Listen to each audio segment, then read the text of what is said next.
Olá pessoal, eu sou o Thiago Rafael Vieira, estamos aí no Direito Religioso para falar de um assunto interessante, né, Jean? É isso aí, eu sou Jean Marques Regina, Jean Regina, e você está no Direito Religioso Oficial para falar sobre um tema legal, missionários e o tratamento jurídico que se dá para as ofertas. Como é que funciona essa dinâmica? Então, se você se interessa por esse assunto e por esse tipo de assunto, chegou no lugar certo, dá aquele like já na confiança, né? E vamos lá que tem conteúdo muito legal para você e para a Igreja Brasileira. Como diria o meu amigo Fabinho Vargas, vai na fé e roda a vinheta.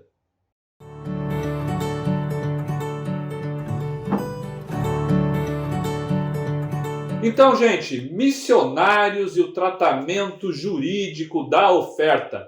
Bom, lembrando, gente, que a Receita Federal, o leão, e até interessante, né? Só no Brasil que a Receita Federal é comparada com o leão, né? O devorador. E não é o leão de Judá, é aquele leão que ruge, procurando alguém para devorar. Né? Esse é o leão da Receita Federal, procurando alguém para devorar. E ele provavelmente quer devorar você também, se você ficar lidando com a oferta de maneira errada. Bom, então, Receita Federal não conhece formalmente o conceito de oferta. O mais próximo para a Receita Federal é o termo doação. Só que é o seguinte, doação e oferta são coisas diferentes, têm naturezas jurídicas diferentes. Você já viu quando a gente falou sobre igreja ter uma natureza jurídica específica?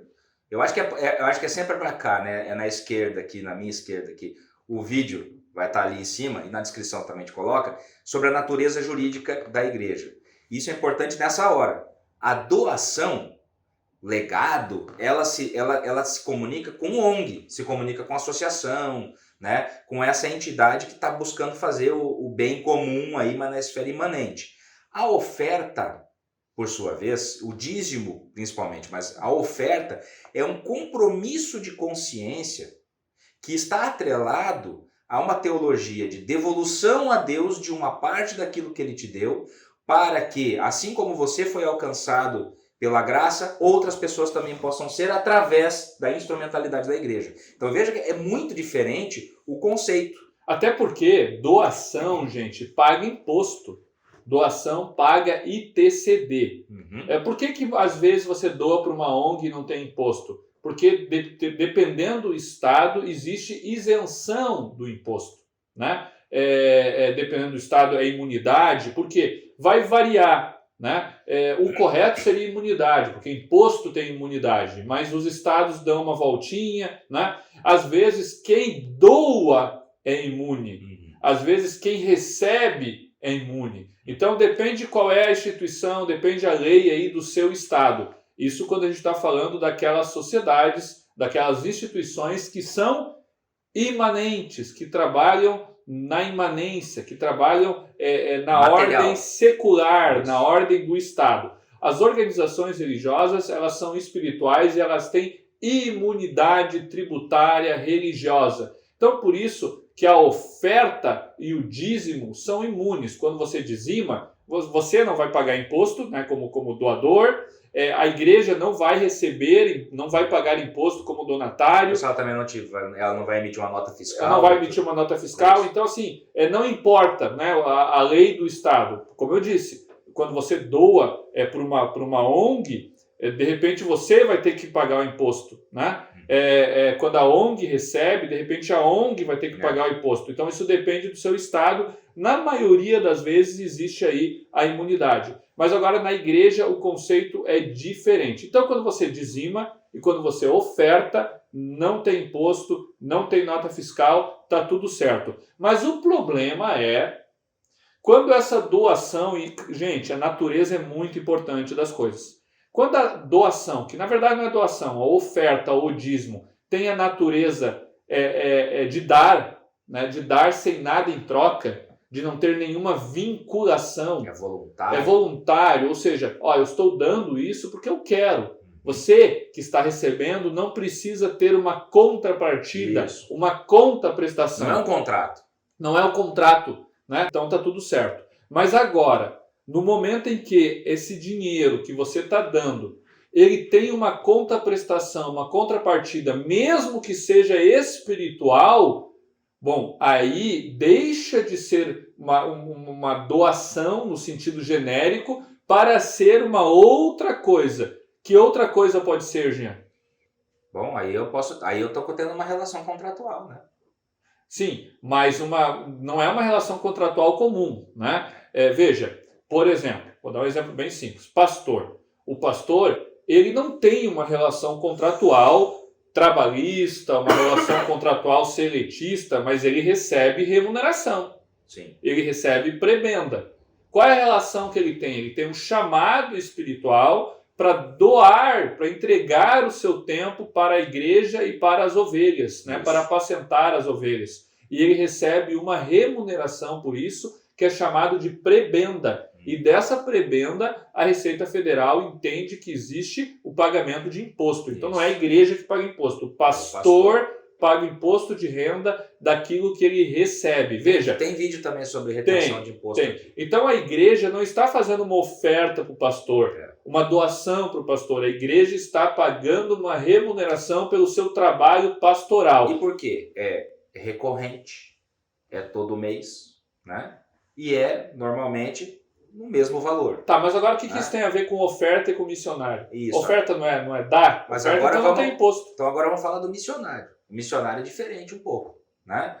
É diferente quando uma igreja, por exemplo, resolve adotar um projeto de alguém, né, que foi chamado por Deus para evangelizar em determinado lugar, que normalmente não é no mesmo lugar onde a igreja está plantada ali. Tá? E a igreja... Até porque se for aí é a ideia de pastor, Exato. De oficial, então, de a igreja, como a gente sempre fala, uma sociedade religiosa é um fim em si mesmo, mas a igreja, ela é movida, toda a igreja é movida espiritualmente pela grande comissão. Todos foram encarregados por Jesus de ir a todas as nações pregar o evangelho. Por isso mesmo, a igreja, diferente da ONG, ela não tem restrição para que o dinheiro possa viajar fora do país. Porque nós não estamos aqui presos a uma regra que tem que gerar benefício só na nossa sociedade. Eu acho que era... Eu não lembro bem se era Lutero ou se era o John Wesley que dizia: o mundo é a minha paróquia. Eu acho que é John Wesley, porque ele viajava muito mais que Lutero. O mundo é a minha paróquia. John e Charles Wesley, né? Viajavam bastante. Então, olha só. O missionário, então, é essa pessoa que tem esse vínculo. Ele pode ter um vínculo direto, ele pode ter sido enviado pela própria igreja? Pode. Acontece muito. Então, ele tem um vínculo institucional com a igreja que o enviou. E, obviamente, que o seu sustento, dado por essa igreja, é a mesma categoria do pastor da igreja local. Ou seja, tem que receber prebenda, o dinheiro vai viajar do CNPJ da igreja para o CPF do pastor e vai receber a prebenda e deve ter retenção de imposto de renda, ele tem que também contribuir como autor. Eu vou dar um exemplo fácil para vocês. Pensa assim, a igreja quer dar uma oferta de alçada para Gospel Prime. Aí a igreja vai dar uma oferta grande ministério, inclusive, todo mundo porque tem que estar ligado. é um ministério missionário que está trabalhando fora da igreja. Então vai dar uma oferta de alçada. Bom, a oferta de alçada é oferta. Vou dar 10 mil lá pro Michael fazer o Gospel Prime acontecer. É uma oferta. Né? Por quê? Por que está dando esse dinheiro? Para que a coisa aconteça, para que o evangelho seja divulgado nas mídias sociais e tal. É uma oferta de alçada. Mas aí uma outra igreja, não. Todo mês eu vou passar 2 mil reais lá pro Michael. E aí? Aí começa... Deixou de ser oferta de alçada. Aí, para fins da Receita Federal, de novo, gente, natureza, tem a natureza espiritual e a natureza física das coisas. Espiritualmente, continua sendo oferta. Tá tudo certo. Agora, juridicamente, eu estou dando todo mês a mesma quantia recorrentemente. Então, mudou a natureza das coisas. Né? Então, você vai ter que tratar isso de uma maneira diferente. Agora, estou falando sobre Gospel Prime como pessoa jurídica, né? Agora, a pessoa do missionário é a mesma coisa. E até se é um missionário que recebe valores, não da igreja, mas que recebe valores, por exemplo, do Jean, do Tiago, do fulano, do ciclano. Daqui a pouco ele tem todo mês 50 CPFs e CNPJs diferentes colocando dinheiro na conta dele. E todo mês é mais ou menos o mesmo valor. Ele recebe os mesmos 3, 4, 5, 10 mil reais por mês de fontes diferentes. Como é que eu faço então para que eu possa tratar isso, né? Tanto do ponto de vista de quem doa, quanto do ponto de vista de quem recebe, né? Lembrando que missionário não é prestador de serviço, não paga RPA, não assina RPA, não tem recibo de prestação de serviço espiritual missionário. Né? Então é importante... Recibo de profissional autônomo espiritual. Isso não existe, não é essa relação, nem com o pastor local da igreja, nem com o missionário. Eu não entendi o que ele falou. Então são duas coisas importantes que tem que ficar bem claras com relação a isso, né, Tiago? Então, gente, veja, existem obrigações diferentes. Primeiro, a igreja. Se a igreja dá uma oferta para o pastor, deu, acabou. Se a igreja está dando todo mês, a igreja vai ter que fazer um recibo de prebenda, vai ter que fazer o desconto do imposto de renda, porque é uma obrigação acessória. E essa obrigação acessória, quem faz é a igreja. Tá? Agora, beleza, então essa é o lado da igreja ofertante, donatária. E é importante, inclusive... Doadora, melhor dizendo. E aí, por dois lados, né? É importante, inclusive, ter um documento canônico, uma ata de assembleia, Sim. Né? Que regule, mesmo que seja uma oferta só, mas que regule, estamos determinados a ofertar X valor na vida do missionário fulano de tal. Principalmente, né? se ela é contínua, né? Exatamente. Mas agora, vamos para o lado do missionário. O missionário que está recebendo todo mês, é óbvio que ele vai ter que declarar isso no ano seguinte, né? E quando ele recebe uma oferta, bom, aí vai ter vários entendimentos, né? A Receita vai dizer que tem que tributar. Por quê? Porque já tem instrução normativa da Receita dizendo que tudo que o religioso recebe, até para o seu vale gasolina, né, é renda, né? É renda, e se é renda é base de cálculo para imposto. Isso. Então, a gente não está dizendo, gente, olha, oferta de alçada, uma oferta está imune de imposto, está imune. A igreja não vai precisar reter, né? Mas agora o missionário que está recebendo vai ter que tratar isso. Então você vai ter que procurar um advogado, procurar um contador, para você não ter problemas, né, Jean? E tem uma outra possibilidade. Se esse missionário, aqui fica bem a dica, se esse missionário está vivendo o seu chamado e entende que o seu chamado é de longo prazo para que ele possa exercer o plantio de várias igrejas, alcançar outras pessoas, ele pode considerar também constituir uma organização religiosa com foco missionário, ou seja, um ministério pessoal com foco ministerial e missionário, que vai poder então também exercer todos os direitos, toda a liberdade religiosa que nós temos aqui no Brasil, dentro da laicidade colaborativa, né? E que vai então não ter que ser tributado na pessoa física, porque afinal de contas o que ele faz é uma atividade puramente espiritual,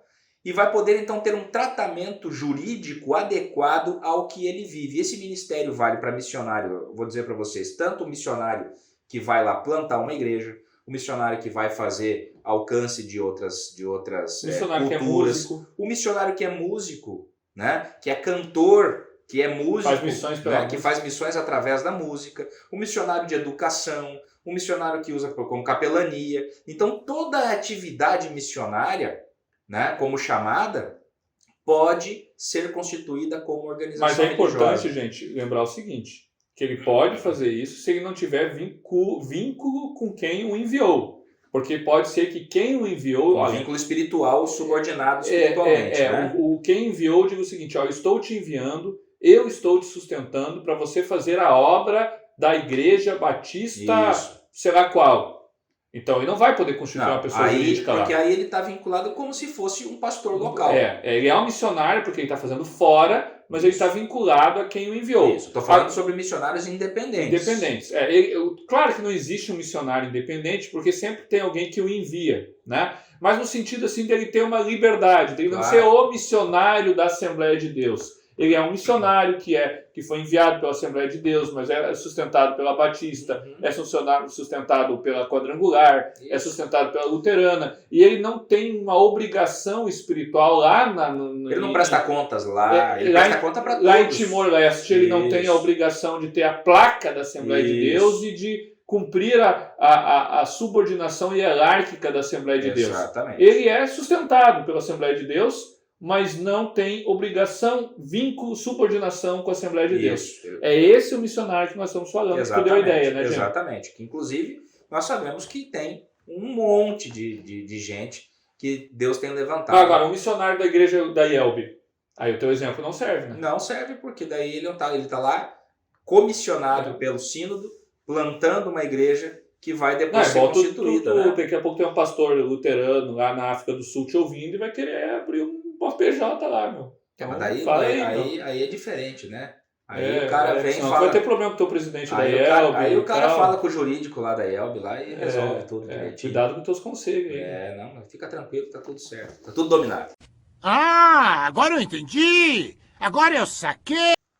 Então, se você quer mais informações a respeito de como organizar o seu ministério, seja a missão, né, como mandar, como enviar o missionário, até constituir essa organização religiosa com foco missionário, você pode nos procurar no WhatsApp do programa Igreja Protegida.